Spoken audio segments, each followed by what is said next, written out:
Hello friend, आप सभी का इस वीडियो में स्वागत है। आज बात करते हैं सर्वे को लेकर। इन 5 तरह के लोगों को केंद्र सरकार के द्वारा नोटिस भेजा जाएगा। मकान सर्वे में वो कौन 5 तरह के लोग हैं जिनको नोटिस भेजा जाएगा, आज की इस वीडियो में हम सब कुछ विस्तार से बताएंगे। वीडियो को लास्ट तक जरूर देखिएगा क्योंकि ये वीडियो पूरे भारतवासियों के लिए बहुत महत्वपूर्ण है। जैसा कि आप सभी जानते हैं, पूरे भारत में मकान सर्वे का कार्यक्रम चल रहा है।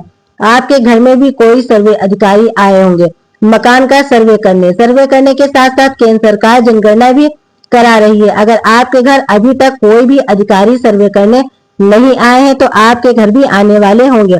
अब केंद्र सरकार कह रही है कि 5 तरह के लोगों को नोटिस भेजा जाएगा। तो आखिर वो 5 कैटेगरी के कौन कौन से लोग होंगे जिनको नोटिस दिया जाएगा।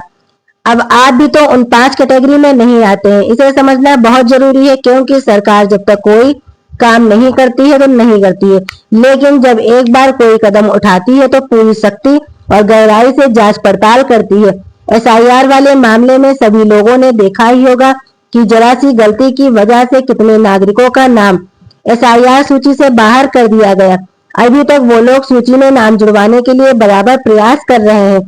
इसीलिए इस बार सभी को बहुत सावधान रहना है ताकि आगे कोई दिक्कत आपको ना हो। चलिए अब आगे बात करते हैं कि नोटिस से कैसे बचा जाए। तो जब आपके घर कोई अधिकारी सर्वे करने आता है तो आपको अपनी जानकारी बिल्कुल भी नहीं छुपाना है। अगर आपके पास बाइक है तो बाइक की जानकारी देना है, 4 व्हीलर है तो 4 व्हीलर की जानकारी देना है।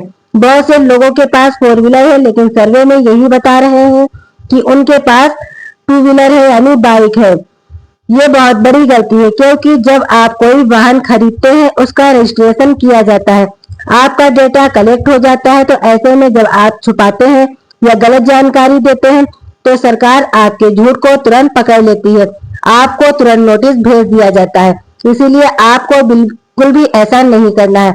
अब कुछ लोग राशन कार्ड बचाने के लिए, आवास योजना का लाभ लेने के लिए, पेंशन योजना का लाभ लेने के लिए, पीएम किसान सम्मान निधि योजना का लाभ लेने के लिए गलत जानकारी दे रहे हैं। सोच रहे हैं सही जानकारी देने पर सरकारी योजनाओं का लाभ मिलना बंद हो जाएगा। तो सबसे पहले देखिए, अगर आप लाभ के पात्र हैं तो आपको लाभ मिलेगा जरूर, और अगर पात्र नहीं है तो नाम कट जाएगा, कोई बात नहीं। लेकिन गलत जानकारी देने पर आपको नोटिस दिया जाएगा, उससे आप जरूर खतरे में पड़ सकते हैं। ये राज्य सरकार का मामला नहीं है, ये केंद्र सरकार का मामला है। ये केंद्र सरकार करवा रही है। ये सिर्फ यूपी में नहीं बल्कि बिहार, झारखंड, गुजरात, मध्य प्रदेश, बंगाल, पंजाब, हरियाणा समेत 28 राज्यों में और 8 केंद्र शासित प्रदेश की बात है। अगर कोई व्यक्ति मकान या परिवार से जुड़ी कोई जानकारी छुपाता है तो सरकार की तरफ से उसको नोटिस भेजा जाएगा और उसके खिलाफ कार्रवाई की जाएगी।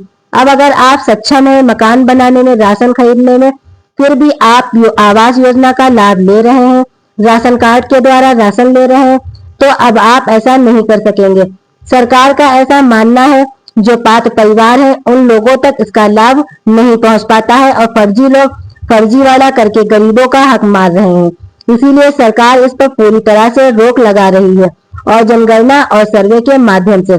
इसके बाद जिन लोगों ने सरकारी जमीन पर कब्जा करके घर बनाया है या दूसरे की जमीन पर अवैध तरीके से घर का निर्माण कर लिया है, ऐसे लोगों को भी नोटिस भेजा जाएगा।